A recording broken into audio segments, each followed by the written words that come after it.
세금과 이자 등을 제외하고 실제로 쓸 수 있는 돈을 뜻하는 처분 가능 소득이 올해 1분기 마이너스를 기록했습니다. 분배 역시 개선될 조짐을 보이지 않고 있는 겁니다. 성장률 전망 하향 속에 소득 지표까지 악화되자 홍남기 경제부총리는 재정 확대의 불가피성을 내비쳤습니다. 이 내용 황희표 기자와 짚어보겠습니다.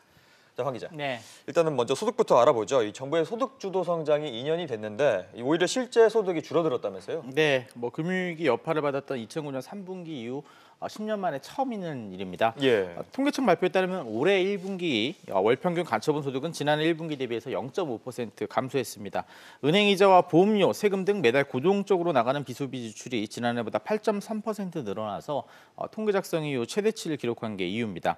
여기에 소득 증가세마저 둔화되면서 살림살이가 그만큼 팍팍해졌다고 볼 수 있습니다.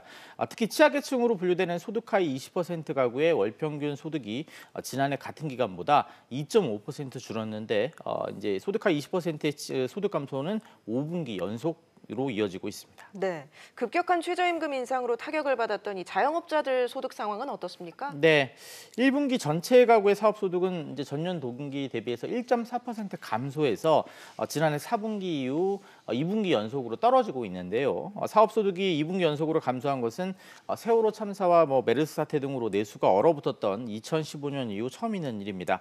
계층별로 보면 고소득층인 소득 상위 40%와 20%의 사업 소득이 각각 6.3%, 1.9% 줄어든 반면에 저소득층인 소득 하위 20%의 경우에는 10.3% 이제 증가했습니다.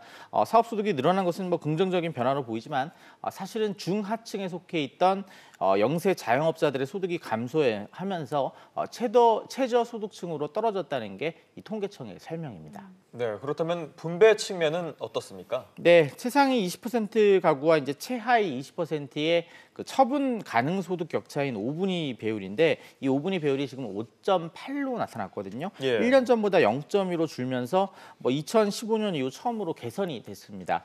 하지만 이제 저소득층에 대한 정부의 정책 효과가 주요 원인이고 이마저도 금융위기 직후인 지난 2010년과 비슷해 여전히 높은 수준이라고 볼 수가 있습니다.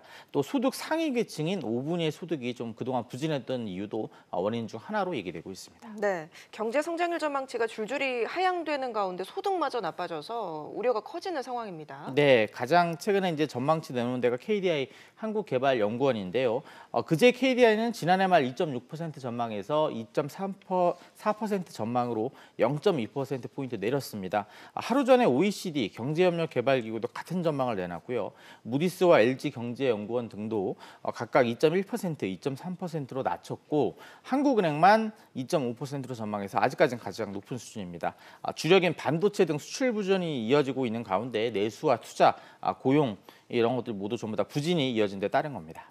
네, 이렇게 우리 경제가 활력을 잃은 상황에서 그나마 기댈 수 있는 건 추경밖에 없어 보이는데 이 홍남기 경제부총리가 이와 관련해서 발언을 했다고요? 네, 내년에 정부 예산이 처음으로 500조 원을 넘길 것으로 예상되는 가운데 홍 부총리가 어제 정부 세종청사에서 기자들과 만나서 경제 활력 제고와 구조개혁 지원, 사회 안전망 보강 등을 위해 당분간 확장적 재정 정책의 기조가 불가피하다고 말했습니다. 예. 잠재 성장률 경로로 꾸준히 가기 위해서 당분간 적극적인 재정 기조가 필요하다면서 이 국민 생활과 밀접한 생활 사회 간접 자본 분야에 역점을 두고 집행해 나가겠다고 말했습니다.